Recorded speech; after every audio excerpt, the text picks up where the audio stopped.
And I'm actually here representing Belmont Plantation.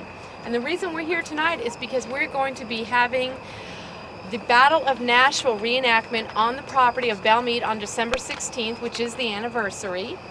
And a lot of the folks that you're going to see here tonight will also be out there. What you're going to see, how many of you have ever been out to Belmont Plantation? You don't count. So some of you do know the story of Celine. She had actually just come home from finishing school. She was 18 years old, and they had Union soldiers camped out on the property trying to protect it from marauding soldiers. And so they were sitting there around their campfires, writing letters home, playing cards, cooking, when a group of Confederate soldiers came riding around on their horses from behind the house, and they surprised them. They started this battle on the grounds. Well, Celine came running out on the front porch, waving her white handkerchief, and she was so concerned for her Confederate boys, she didn't want anything to happen to them. Well, the Union general sees her out on the front porch, rides up to her on his horse, and tries to get her to go back inside. But you know us Southern women, so determined, we're not going anywhere. He could not coax her to go inside, and these bullets are hitting the columns around her, and he's so afraid for her safety, he goes over to the Confederate side and tries to get them to break off the fighting because he's afraid for her safety. They actually stop the fighting, go around to the back of the house, into the woods, and start fighting back there. That is what you're going to see if you come out on December 16th. We're selling advance tickets here. They're $8 for adults. We do have children's rates. If you wait until the day of the event, they're $10 at the gate. You can purchase them from now up until the day of the battle in our gift shop at Belmont Plantation. We are only 7 miles from downtown. We are also going to be having tickets, which we are selling here tonight as well, for a Battle of Nashville bus tour and box lunch and seminars on the Battle of Nashville, and these will take place at Belmont Plantation, and they start at 9 o'clock in the morning on the 16th. Does anyone have any questions for me? Well, good evening, ladies and gentlemen, and welcome. My name is Adelicia Hayes Franklin Ackland Cheatham. I was born here in Nashville in March of 1817, the oldest daughter of Oliver Bliss and Sarah Hightower Hayes. There were 7 children in the household, and as my father was quite affluent, we were all well educated. I graduated from the Nashville Female Academy at the age of 16, and soon became engaged to a young man by the name of Alfonso Gibbs. But he would die of typhoid before we could marry. It'd be another 5 years before I'd open my heart to another man. And when I did, this time it was to a man almost twice my age, by the name of Isaac Franklin. You see, my father took me to a business meeting that he had in Gallatin through the Fairview Plantation. And never having been considered shy and retiring, I wrote in the man's guest book that I liked his house and had set my cap for its owner. It wasn't long before he called my bluff and came calling, and not long after that before we were married. Despite the differences in our age, it was a very successful and happy marriage that produced 4 children, 3 daughters, and a son who only lived for 13 hours. Isaac was very much a self-made man, having been born on the frontier here in Tennessee in Sumner County. He amassed a great fortune through various business ventures, beginning with trade along the Natchez Trace Parkway from Nashville to New Orleans. The centerpiece of his wealth was the Fairview Plantation. It consisted of 2,000 acres and a massive Georgian mansion, which was built in 1832. It was almost a self-contained area with its own blacksmith shop, its own grist mill, commissary, cotton gin, a 2-story spring house, and 16 brick servants' quarters. In addition to the plantation at Fairview, there was also plantations in Louisiana. Isaac made regular trips to Louisiana to check on the crops there. And on one of these trips in 1847, he suddenly became ill and died there. I took our 3 daughters and sailed to Louisiana to bring his body back to Nashville. On the return trip, our 2 oldest daughters, Victoria and Adelicia, became ill. And within weeks of their father, they also died. Isaac left a large estate when he died, not only the Fairview plantation, but there were 8,700 acres of land, plantation land in Louisiana divided among 6 plantations. There was 38,000 acres of undeveloped land in Texas, as well as stocks and bonds and railroads, banks, and a turnpike company. There were 750 slaves. I felt I could no longer stay there. I was a very wealthy widow, but I didn't want to stay at Fairview. So I bought a home on Cherry Street in downtown Nashville and moved there with my daughter Emma. When my year of mourning had passed, I met a young lawyer from Huntsville, Alabama by the name of Colonel Joseph Ackland. Shortly thereafter, he and I were married. But ladies, let me tell you, not before the man signed the mother of all prenuptial agreements. Now, love is one thing, and money is something else. Now, you need not have feared, Adelicia. You knew I was not after your money, and I did manage your wealth and affairs well. And together, if you recall, we did increase all of our holdings greatly. Well, in 1850, we began work on Belmont, the estate we planned to be our summer home, while living in Louisiana during the wintertime. We hired Adolphus Hyman as our architect and began work on what would be a 3-year-long project. It was Italianate in design with 30 rooms. Now, our gardens were laid out in a rather formal style with 3 large central circles, outlined by pathways and fountains, flower beds, and gazebos. There was a deer park and a zoo with ornamental cages, including a 2-story bear house, and an artificial lake with real live alligators. There was an art gallery and a bowling alley and 3 greenhouses which grew tropical flowers and fruits during their seasons. Now, just south of these greenhouses, we had a 105-foot-high water tower, which provided water to the gardens and on up to the house itself. Now, the interior steps inside of this tower provided a magnificent view of all of our grounds. Now, we did entertain there lavishly. We held a ball annually. Adelicia always chose the date to coincide with the coming of the full moon, so that our guests would receive the full effect as they drove up our cedar-lined roadway to the house. All this would come to an end, sad to say, in 1861, when the war began. I chose to go back to Louisiana to guard our cotton crops on our plantations there. And Adelicia would remain here in Nashville to look after Belmont and our family. By the summer of 1863, I had not heard from Joseph in months, and I was beside myself with worry. Finally, in August, I received a letter in which he said he was fine, but he was quite concerned for the cotton crop.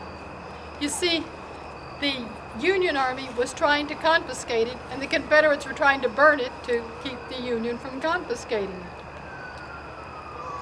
A month later, I received a letter stating that Joseph had died. I did not have time to mourn properly. I hired an agent, and with my cousin Sally Carter sailed for Louisiana. There I was able to meet with the Confederate commander in Louisiana, whose family, the Polks, had been lifetime friends of our family. The commander's name was General Leonidas Polk. And when I met with him, I basically told him that I was $100,000 in debt, both to his friends and mine, and if they didn't help me move the cotton, I was going to declare bankruptcy and tell everybody who forced me into it. He was so sweet and able to see reason. After months of maneuvering, we were able to move the cotton and run the naval blockade and get the cotton to Liverpool, England, to the Rothschild family, where it sold for $960,000. I returned to Nashville by sea through New York City, considered a safer route. And when I returned to Belmont, I found the estate was occupied by Yankee forces, preparing for the Battle of Nashville. I took my family and what furniture I could move into downtown Nashville to the home of Mrs. James K. Polk, rightly figuring that no Yankee would ever enter the home of a former United States president. We rode out the battle there. When the war ended in 1865, I did two things. First, I threw a party. Second, I packed my family and sailed for England, where I collected my money from the Rothschild family. Then it was on to the continent, to France, where I was presented at the court of Napoleon III and Empress Eugenie. And then it was on to Italy, where I bought statuary. My favorite piece is behind me. It's Peri, the fallen angel, from the poem by Sir Thomas More. In her right hand, she holds the tears of the penitent sinner, and in her left, the water of eternal life. In 1865, when I returned to the States, I married once again, this time to Dr. William Cheatham. Dr. Cheatham was a foremost psychiatrist and physician of his day and was responsible for the development and layout of Central State Psychiatric Hospital, which stood here in Nashville for so many years. Early in the war, Dr. Cheatham and his first wife had been arrested and sent to a prison camp in the north.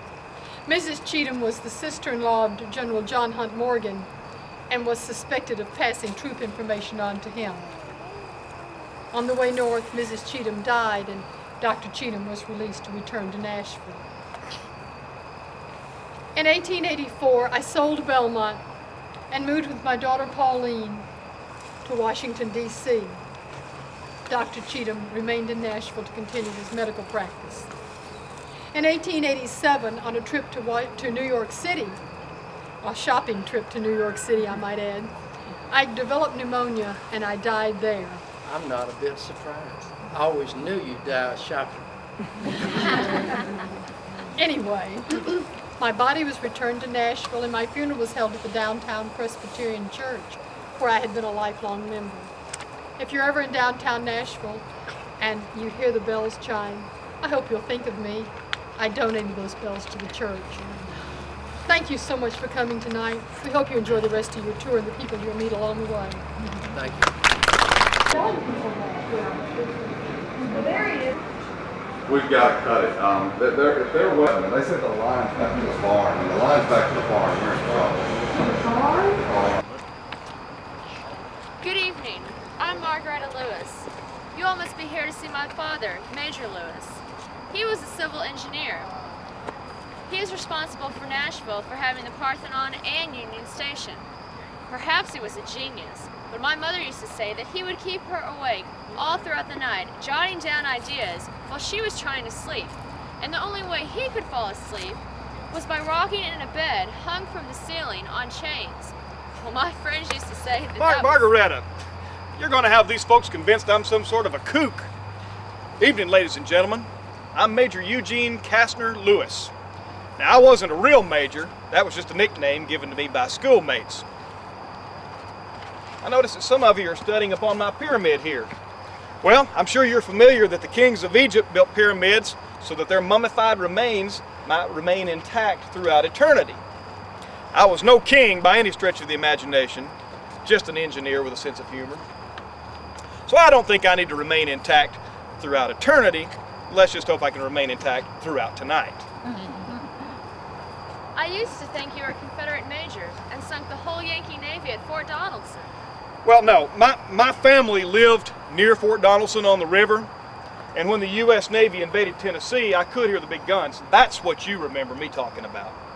Personally, I remember it like it was yesterday. When Abraham Lincoln called for an invasion of the Confederacy, the United States Navy began building ironclads that could sail in shallow waters. A few weeks later, Tennessee seceded. Sometime after that, those ironclads came sailing up the Cumberland River. They came up to Fort Donelson, and they were beaten at Fort Donelson. The first one we took out was the USS Louisville. Our bombs were landing on deck, killing sailors. One of them finally hit the rudder, knocked it completely out of control, and it went drifting away downstream. Then came their commander aboard the St. Louis. One shell went right through the pilot house. It killed the pilot, it hit the Commodore, and it floated away. Boat number 3, the USS Pittsburgh. We hit it, we hit it, we hit it. They were taking on water. They knew they were about to sink, and in their hurry to escape, they turned around and ran into boat number 4. 4 ironclads came up, 4 ironclads drifted away. You could hear the cheers of our men from the fort. The boats that couldn't be sunk were floating away, and not one of our men had been hurt. So you were at home listening to the battle, and now you are a major? Well, that was a fine promotion. You little pest. All right, now let me get this major thing out of the way. At Fort Donelson, one of the Yankees' drunkard generals came up with a huge army and surrounded the fort. One of our chicken generals surrendered it. Then the U.S. Navy came floating down the river to the ironworks where my daddy was the manager. They got him on board the ship, tied him up, and made him watch as they blasted his life's work to pieces. I was so mad that I swore I would kill every one of them. My daddy made a deal with the Yankees. Said, if you don't put him in jail, I'll send him to school in Pennsylvania. Well, obviously, off to school in Pennsylvania I go. But my defiant Southern attitude earned me a nickname among my classmates, and that nickname was Major. Not too bad for a 16-year-old boy. Well, yes, sir. And I appreciate your school days. For if you had fought in the war, I might not have been born. Well, that's true. At the time of the Battle of Fort Donelson, ironworks is what my family knew. Tennessee was 6th among the United States in production of iron, but after the war, we were financially devastated. But I recall you graduated with honors. And what did you do after finishing school? Well, after finishing school, I went to work designing railroads. I figured that designing railroads was the sort of thing that a man could do to give back to society and to his community. Of course, that sort of thing is also not going to have me remembered for all eternity. But maybe I will be remembered for the Parthenon. When Tennessee began preparing for the centennial, there were some out here who wanted to have a log cabin coonskin type theme. I convinced them Nashville is the Athens of the South, and I persuaded them to build classical structures, such as the Parthenon. After the centennial ended, I went to work on Union Station downtown, then to work on the Church Street Viaduct, the Broadway Viaduct. I also picked out the spot for the DuPont Powder Works, where Old Hickory Village sprung up. Well, you were well thought of. And when you died in 1917, the train stopped running for 5 minutes in your honor. Well, excellent. I'll tell you, if I were alive today, I would still be designing railroads. I'd like to get some of these people and some of this freight off these busy highways and back onto the railroad tracks. In fact, I've got an idea how to do that right now. Should we repair to the drawing board?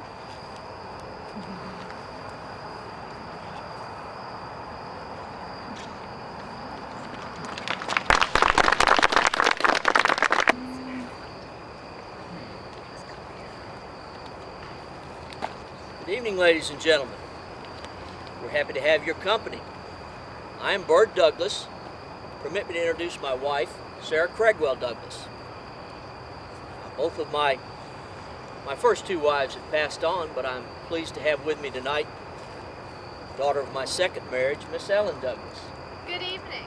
We're glad to have so much company here. And several of you actually appear to be alive. Now, little Boo, my understanding is that they're all alive, and they've come here to hear about the old days out on Charlotte Pike. We've learned that a few of the old houses are still standing here in Nashville, and we hope that you Nashvillians take good care of them. Sorry to hear that our Richland Grove is no longer standing,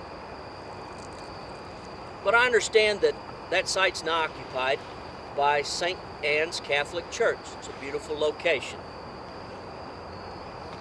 A lot of love and hard work went into building our home, Richland Grove.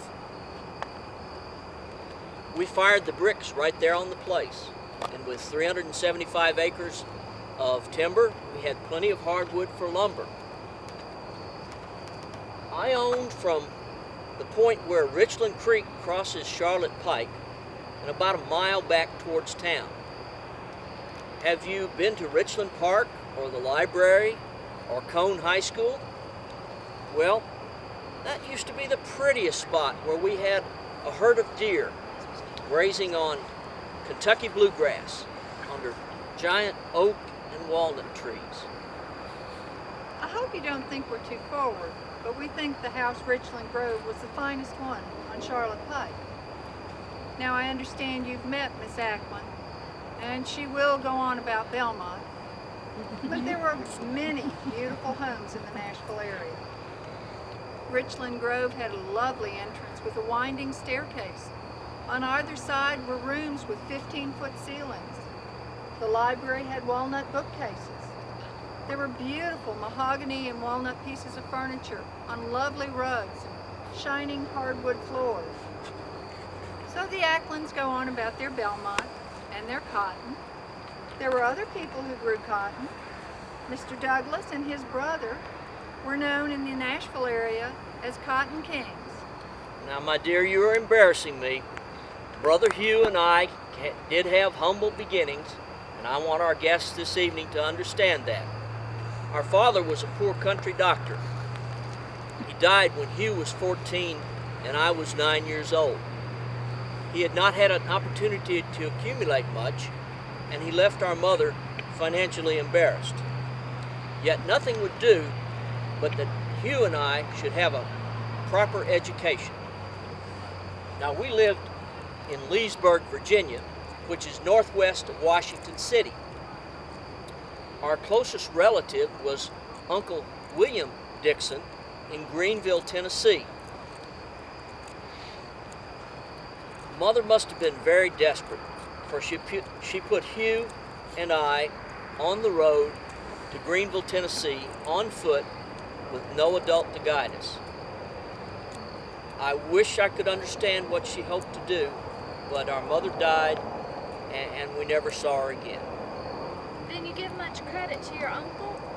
Well, a noble lesson in life is for all of us gentlemen to always give credit to others. I do not believe Hugh and I would have done nearly as well had Uncle William not helped us to get started. After he attended to our education in Greenville, he set us up in a dry goods store in Fayetteville, Tennessee. We did well there, but we soon realized that the opportunities were greater in Nashville. And it was not long before we had a warehouse 2 blocks long on Market Street right here in town. Now, the warehouse is no longer here, but I understand on that site your Criminal Justice Center stands today on James Robertson Parkway. Well, we began by brokering cotton sales, and the money followed. When Mr. Lincoln decided to send the Yankees down to invade Nashville, we were forced to burn $4 million worth of cotton to keep the Yankees from capturing it. Now, some folks, maybe the Acklands, were selling cotton to the Yankees, but we'll try to overlook that. And Father, 5 of your sons fought to defend Tennessee in the war. 2 were killed. Lee at Chickamauga and Joe at Kennesaw Mountain. And when cannonballs hit our house during the Battle of Nashville, I feared we'd all die. We hid in the cellar, but we kept the horse in the attic. I best explain that. Before the Battle of Nashville, the Yankees were stealing all sorts of horses. They stole circus horses.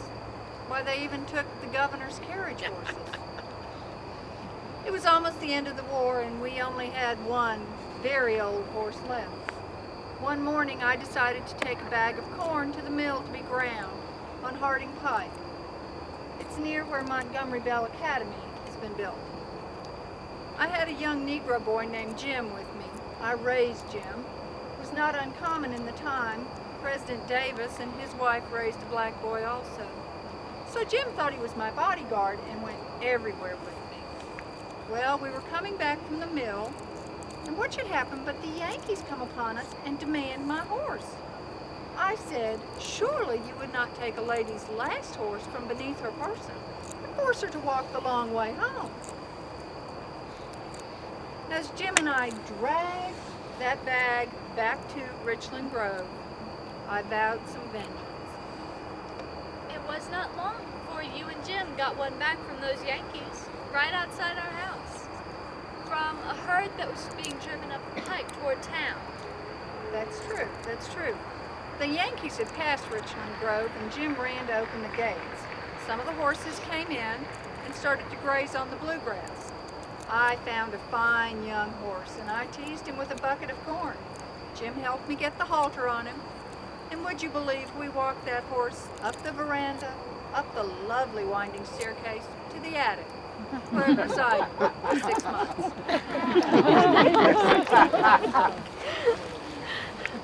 The next time you pass by St. Anne's on Charlotte Pike, we hope you remember our family. And if not, maybe just that horse in the attic. Good evening to you.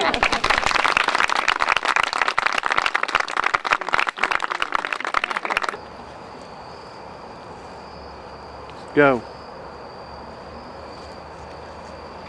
Silent night, holy night, all is calm, all is bright. I've always loved that song because it reminds me of my home at Christmas time. That was a special time of year for my family. Why? I'd say my mother was about one of the best cooks in the whole state of Arkansas, but at Christmas time, she just outdid herself. Well, I remember she'd sing that song while she cooked in the kitchen, and I could smell those cakes and pies coming from the oven. I'd sit by the fire and fall asleep listening to my father tell stories. What a wonderful, wonderful feeling that was to drift off to sleep to the sound of her voice. Now my body lies here at the cemetery over at Confederate Circle. My name is Private William Harrison Parar. My mother's name was Charlotte Forrest Parar, and my father's name was Richard Austin Parar. Now he was about 50 when I was born, so he had a lot of good stories to tell. He fought as a corporal in the War of 1812, and his father fought in the American Revolution. I suppose you might say I fought in the Second American Revolution. Although I've heard a lot of you folks accidentally calling it a civil war. You know better than that. From the sound of it, you might think that we Pallards just like to fight. Well, you'd be wrong about that. My father taught me that a man should never pick a fight, but he should always be prepared to defend himself. The people of the state of Arkansas were shocked when a man who was not even on the presidential ballot in the southern states was elected president. Nothing like that had ever happened before. But even with the election of President Lincoln, we were not prepared to break away from the Union. But when Lincoln called for volunteers to invade the South and crush the rebellion, we had no choice. We couldn't fight a war against our neighbors in Texas, and Louisiana, and Mississippi. So Arkansas seceded and joined the Confederate States. I helped finish the spring planting. And then I joined the 9th Arkansas. I remember how my mother cried when I told her I was leaving. I was only 17 at the time.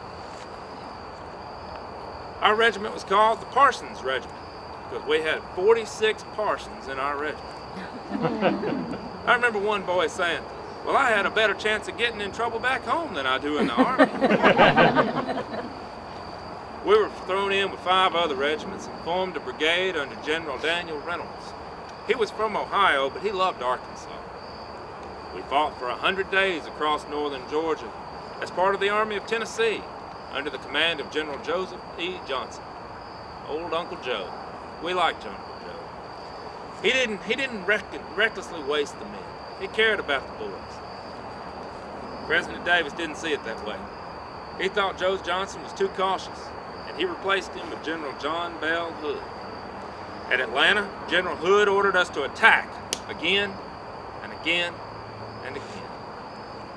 So many good men were wasted, so many good men lost. Finally, the Yankees surrounded Atlanta and started tearing up the rail lines. We evacuated the city and turned and headed north back into Tennessee.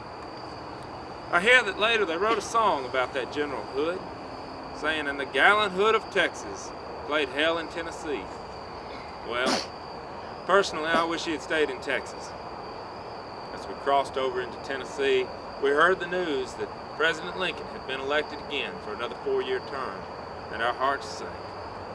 We knew that we could not endure another 4 years of war. So many of our good men were lost, so many gone. At Franklin, General Hood recklessly wasted the Army of Tennessee again, attacking across 2 miles of open ground against fortified positions. That was the last time I saw my brother Richard. He was in Govan's brigade, and he said that before the battle, he saw the two generals conversing, looking across the open ground that we had to cross and attack those Federal lines. General Govan turned to Claiborne and said, "Well, General, not many of our boys will be returning to Arkansas." General Claiborne knew this was true, and he replied, "Yes, General, but if we are to die, let us die like men." General Patrick Claiborne did die that day, right atop the Federal breastworks as his boys crashed through at the Carter house. You know, he wasn't wearing any boots when they found him. He had given his boots away to a barefoot private just that morning. We followed the Yankees up to Nashville after the Battle of Franklin. Every one of us were cold, tired, hungry, and pretty well played out. But General Hood was determined to fight on and liberate Nashville, even though the Federals had been fortifying the place for 3 years. When they finally did come out of their works, they outnumbered us almost 4-1. They drove us back. Our brigade was in reserve along the Granny White Pike, covering the rear. We watched the line crumble and bend, and finally break at Shies Hill. The boys turned and ran in panic. There's a road that cuts through the gap in the hills behind there. I think that since then they've dammed it up. They've dammed up a little creek and formed a place called Radnor Lake. That's where our regiment stood, turned, and stood their ground to cover the retreat of the Confederate Army. As the Confederates passed through our lines, we stood firm. When the Federals actually came too close, we turned and counterattacked. By God, that felt good. But that was the end of the war for me. Under cover of darkness as we pulled out, I was wounded and left behind. Oh, those Yankee boys picked me up the next day and took me to a hospital down on Broadway. A lot of the boys they put on cattle cars and sent back up north to prisons, but I was too weak to make the trip, so they left me behind. I got weaker and weaker every day. When Christmas Day came, I thought of home and wondered if I would ever see my family again. That night I dreamed of home and the warmth of the fire. I dreamed of the smell of cakes and pies coming from the oven. I dreamed of the rich, warm voice of my father telling stories. But most of all, I dreamed of the beautiful, sweet sound of my mother's voice singing, "Round John Virgin, mother and child, holy infant, so tender and mild." I woke up the next morning and realized it was only a dream. But later that day, I closed my eyes and tried so desperate to hear my mother's voice singing again. Sleep in heavenly peace, sleep in heavenly peace.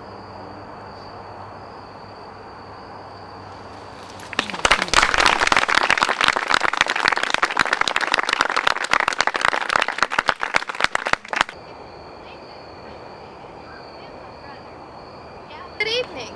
Thank you for visiting with us tonight. I'm Ann McGavick Dickinson. I was born in Nashville in 1820. My parents are Jacob and Louisa. We lived on 4th Avenue, which we called Cherry Street then. It was a nice residential street. Now all the homes have been torn down, so I hear.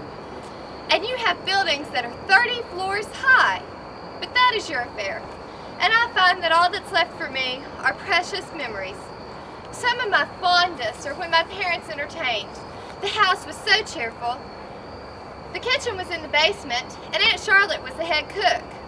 The aroma of her cooking still reminds me of good food and good friends, such as that of my mother's youngest sister, Felicia Ann. Good evening. I'm Felicia Ann Grundy, Egan Porter. I'm just visiting. I'm actually buried across from Confederate Circle. I lived until 1889. My parents were moved here from City Cemetery. I'm now buried beside my mother. On her grave it reads, Ann Grundy, our mother. She taught us how to live and how to die. Those of you who are still alive must remember to create your own precious memories, just as I did. My most fond memory is that of visiting my McGavick kin. And I remember when you entertained Andrew Jackson. Oh yes, Mr. Jackson and Father were very good friends. They fought the creeks together, and Daddy was almost killed by an arrow. They were both expert dancers, so whenever Mr. Jackson visited, the house was filled with music, and they would tell us war stories as only old soldiers can. When we were girls, Felicia and I never thought we would live through a war, did we? If only Lincoln had not been elected, I think that things maybe... If Lincoln had been defeated, my brother, the gallant Colonel Randall McGavick, would have lived a long and prosperous life. He had a brilliant mind. He studied at the University of Nashville, which you call Peabody now. After receiving his BA, he traveled on up to Yankee Land, where he studied law at Harvard. He met some strange men of the Yankee race, some of whom were proposing that they secede from the United States. Now, Ann, I loved your brother Randall, but I don't think that you're sketching the full parameters of his personality. You see, Randall led a very vibrant social life. Do you remember his trip to New Orleans? Oh, yes. Seems that Randall traveled to New Orleans during the Mardi Gras celebration. It seemed that maybe the Nashville life was a bit too tame for Randall. He and I also traveled to Europe. We went to Greece and to Paris and London. Oh, especially London. Our favorite stop there was Madame Tussauds Wax Museum. We also traveled to Ireland. We were shocked by what we found in Ireland. The peasantry there lived in shacks far inferior to our Negro cabins here, in both comfort and cleanliness. I wasn't remembering everything, of course. I married Judge Henry Dickinson and moved to Columbus, Mississippi. When you move away, time seems to pass so quickly. A few years before the war, Randall was elected mayor of Nashville. He set up departments to help the free Negro and the poor. If only Lincoln hadn't brought his war to Tennessee. Being the widow of Dr. Porter, I felt that my knowledge of medical matters could be of use with Randall and our other young soldiers at Fort Donelson. So I began setting up hospitals for the wounded. But when Nashville fell and the fort was surrendered, I was ordered to stay in the city. The Yankees began making arrests. These were the worst times of my life, knowing that Randall and the other young soldiers being sent north in the midst of winter, knowing that most of them would never return home again. But Randall was sent to a prison on an island in Boston Harbor. There he met many political prisoners of the Lincoln regime, most of which were legislators from the state of Maryland, who would have gladly voted Maryland into our beloved Confederacy. Fortunately, Randall was exchanged about 5 months later in good health. Many of his men were being exchanged and traveling to Vicksburg. Randall managed to visit us in Columbia. It was very sad, though. The commander of his regiment, the architect Adolphus Hyman, died from exposure while in prison camp. I gave a tea for Randall. It was one of the best times of my life and one of my fondest memories. Our boys knew they had outfought the Yanks in Fort Donelson and hoped to drive them out of Mississippi. Right after Christmas, the papers in Nashville reported that Sherman had attacked north of Vicksburg at the Chickasaw Bayou, but they were easily defeated. We lost maybe 187 men. The Yankees lost 10 times that and had to retreat. They were back the following spring. Always so many of them. We met him at a little town called Raymond, outnumbered 3-1, but in all the smoke, who could see? My brother Randall led his Irish regiment, the 10th Tennessee, into the battle. After the firing began, only seconds later he was shot, and as he lay dying, one of his men dipped his handkerchief in his blood, a last memento for our dear mother. We brought his body back to Columbus for burial. The ladies of Columbus began a tradition of remembering their dead, which I believe you call Memorial Day. Perhaps you will think of Randall sometimes. After the war, we had Randall's body moved back here, and he is buried there in the front. A few years later, Anne died, and she is buried there in the back. I continued to aid the veterans after the war until my death in 1889. The veterans led the procession to my grave. Thank you all for your time and listening to our precious memories, and good night.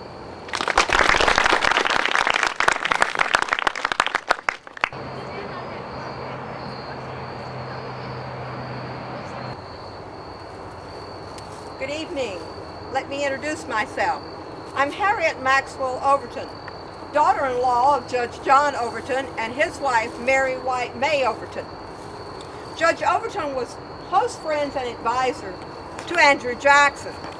When Jackson began his second term as president, Judge Overton passed away. I believe the year was 1833.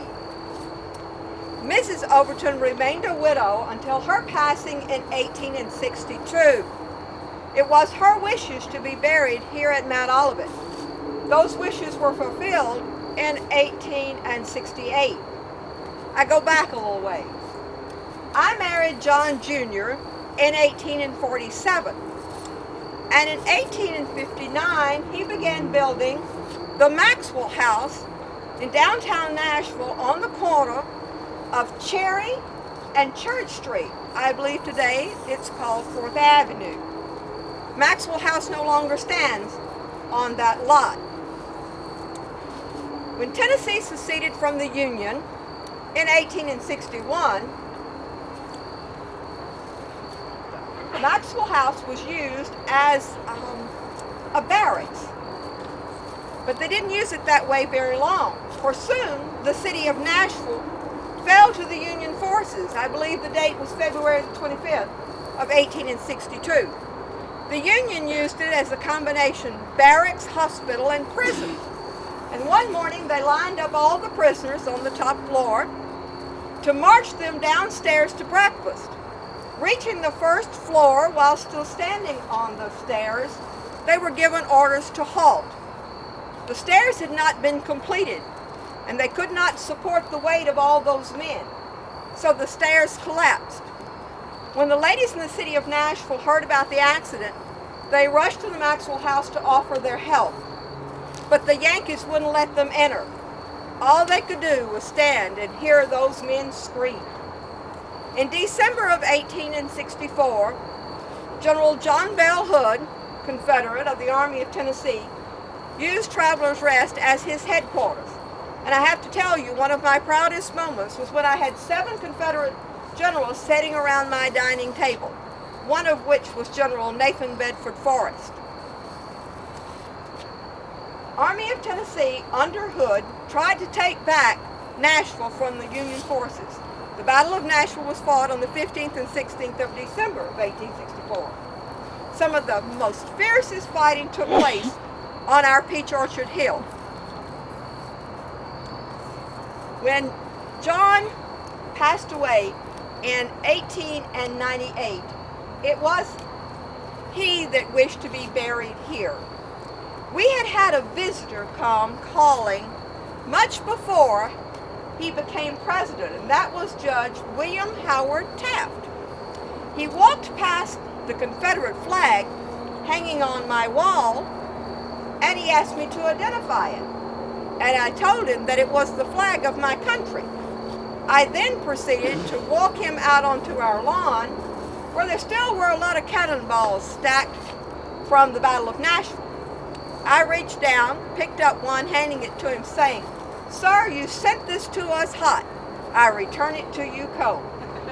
If anyone doubted my love for my Confederate country.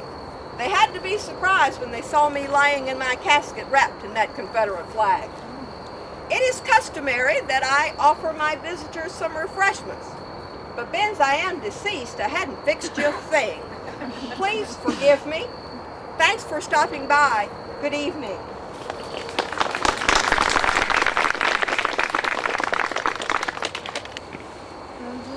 Good evening. My name is Helen Wy, and this is my great uncle, Samuel Gwynn Mosby. Evening. I'm sure you've never heard of me. I never quite acquired the fame of my cousin, Colonel John Mosby of Virginia. He's the one who led the daring raids behind enemy lines. He even captured a Yankee general in his pajamas one night. Yeah. I never quite acquired his good fortune. In fact, I was captured myself. In the Yankee prisons, they seemed to try to freeze us and starve us to death. Over 26,000 Confederates died in their prisons. Thousands more even died in our camps. Anyway, I did survive the war and lived till 1930. That's when I last saw Helen here. It was in her home in Murfreesboro. You were just a toddler then. You've grown a bit. Well, it's been over 70 years, and yes, I've grown quite a bit. However, all during those years, we still remembered you. We still loved you, talked about you, and I'll bet you remember this. The ring? Yes. You still have... I carved that while in the prison. Yes. Well, I'm glad you have it. Oh. I spent long hours carving it out of a coat button with a rusty nail. This is one of our treasures. I will always keep this. I wish that you would remind our guests about how you became into the Confederate War. Well, to begin with, my father owned a saddle shop on the courthouse square in Murfreesboro. Now, I'd grown up with the trade, knew it quite well. When Tennessee left the Union, and of course the war broke out, I was only 17 years of age, but I got enlisted on the courthouse steps. And needed my talent as a saddle maker badly, so they sent me directly to Columbus, where they had a big arsenal. A lot of talent was gathered down there. They even had a Confederate naval yard. I recall there was one colored man who supplied our iron. Oh my, I think that was about the time that General Sherman interrupted your work. He interrupted our work in a big way. When he invaded Atlanta, he decided to burn it. Over 4,000 homes were destroyed by the Yankee torch. Now, the problems caused when he left Atlanta because no one knew which way he was going. Now, he was moving with 60,000 men in 2 columns. We had about 3,000 cavalry under Joe Wheeler and about 3,000 militia, so we were outnumbered 10 to 1. We couldn't really do anything. All we could do was sit back and watch, and the destruction could hardly have been worse. It was almost like Atlanta was an erupting volcano with a trail of lava, a trail of destruction 60 miles wide and 300 miles long. We should feel such pride when General Lee entered Pennsylvania. Certainly his troops didn't act in such a manner. Oh, not at all. But that was Sherman's whole idea, was to wreak havoc. He figured that the South couldn't be made to love the Union, but it could be made to fear it. So he wanted to produce a raid that would wreak havoc and show the Southerners the terrible character of his army. Was there any fighting back? There was. About 2,000 militia decided to attack them, but they were beaten horribly. In fact, 600 were killed dead, not to mention, of course, the wounded. When the Yankees went down to look at the battlefield, they found this one man said, "My whole neighborhood's gone. All these men dead here are my neighbors." While looking, the Yankees found this one boy, about 14 years of age. He'd been killed by cannon fire. Around him were his father, his brothers, and some uncles, also all dead. Now, they needed us to help defend Savannah, so we started heading down that way, and that's when we got to see the atrocities caused. We saw a few ladies with their children run across a field from their burning home. They were refugees. One girl in particular was crying because the Yankees had killed her dog after she begged him to let it go. One cold woman went up to us and said that the Yankees had dug up her dead baby while they were looking for buried treasure.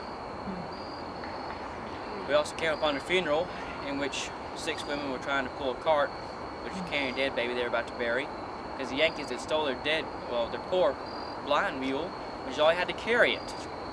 The farther south, or the closer to the Savannah we got, the more we learned about the terrible character of the Army, and the more horrible the atrocity become. One atrocity even to a lady on her deathbed. As bad as this may seem, it was even worse when they went into the Carolinas. But I ended up being captured just outside Savannah. But it looks like some of you don't believe me. Oh, I think they believe you. These are people that have read their history. They know that these facts actually did happen.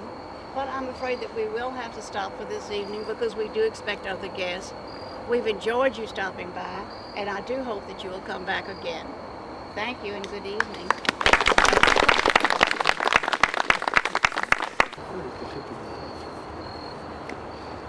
He wants to take my picture. Good evening. Thank y'all for coming out. It's nice of you to come listen to a bunch of dead folks talk about themselves. I'm West Humphreys. I was born in Montgomery County back in August 1806. My father was a prominent lawyer in Clarksville. He was so prominent, did such a good job in the legislature and the courts and the Congress that the state borrowed his name and gave it to a county west of here. If you go west before you hit the Tennessee River, you'll hit Humphreys County, and that was named for my father. When I was a young lawyer, I would brag, as young lawyers like to do, and since I didn't have bragging rights of my own yet, I bragged on my father. His name was Perry Wayne Humphreys, and I'd say, my father was so good, the state didn't just name a county after him, they named Perry, Wayne, and Humphreys counties after him. I studied law in his office. That's how you got to be a lawyer in Tennessee in those days. They didn't have law schools yet.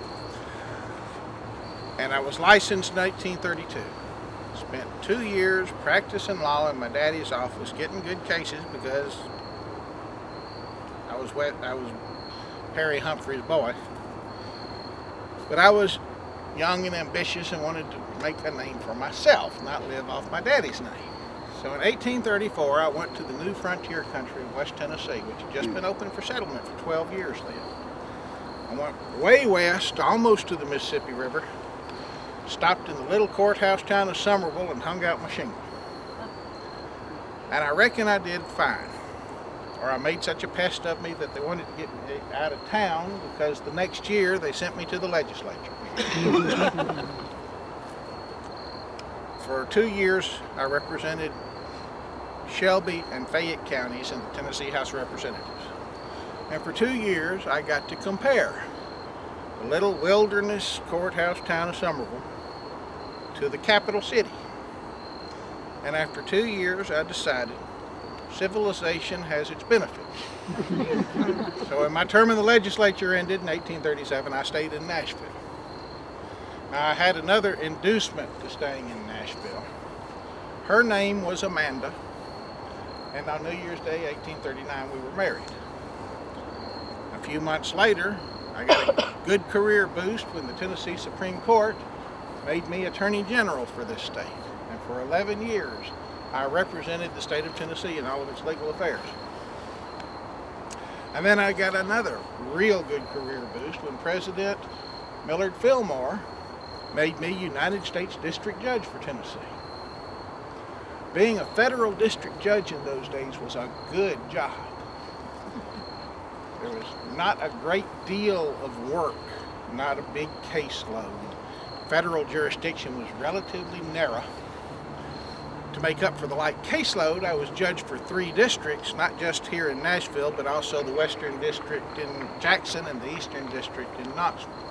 But it was good work. Pay wasn't bad. I didn't have to run for re-election and nobody could fire me.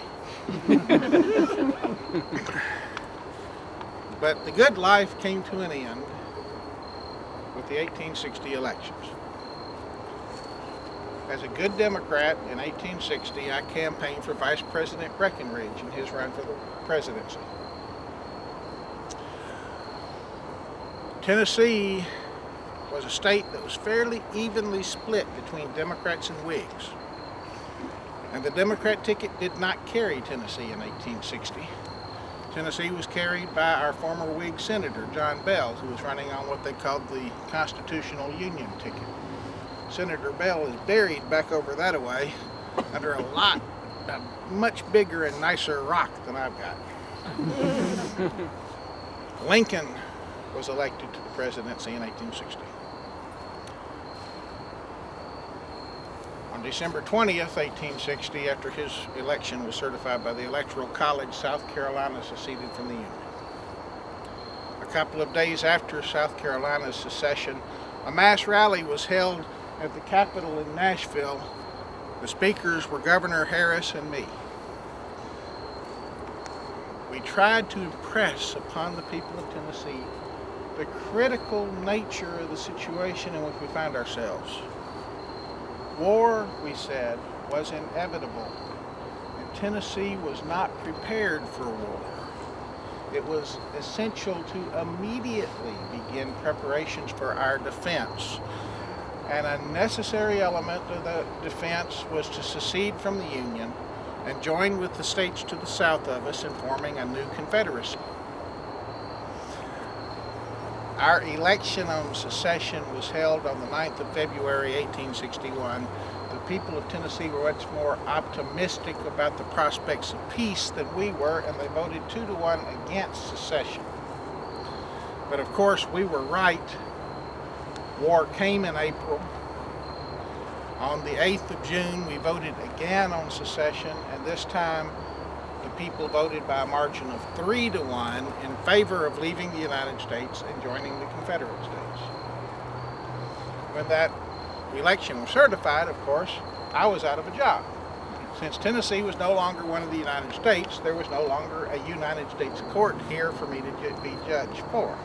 That was all right, because that's exactly what I asked the people of Tennessee to do. And it was a temporary situation, because in July, Tennessee was officially admitted as a member of the Confederate States. And a few days later, President Davis nominated me, and the Congress confirmed me as judge of the Confederate States District Court for Tennessee. So in September, I traveled to Knoxville, just like before the war, to open my court, just like before the war. Except now it was the Confederate States District Court for Eastern Tennessee, and the cases I had to handle were not the same old, boring, repetitive cases that I'd had to listen to before the war. I had to deal with new situations now that I'd never had to deal with during the years of peace, cases involving sequestration of enemy property, writs of habeas corpus, and treason indictments. In February 1862, Nashville was captured by U.S. forces. And with Nashville, they captured all of my court records for the Middle Tennessee District, which were sent to Washington City, where Mr. Lincoln needed them. You see, I was a problem for Mr. Lincoln. Unlike the other federal judges in the South, I had never resigned my commission as a U.S. District Judge. I didn't think it was necessary, because in my view, there was no court left to resign from after Tennessee seceded. Mr. Lincoln, of course, had a different perspective on the matter. In his view, there was a rebel judge sitting on a U.S. court bench that he couldn't fill until he got rid of me. And the only ways to get rid of me were for me to resign, for me to be shot, or for me to be impeached.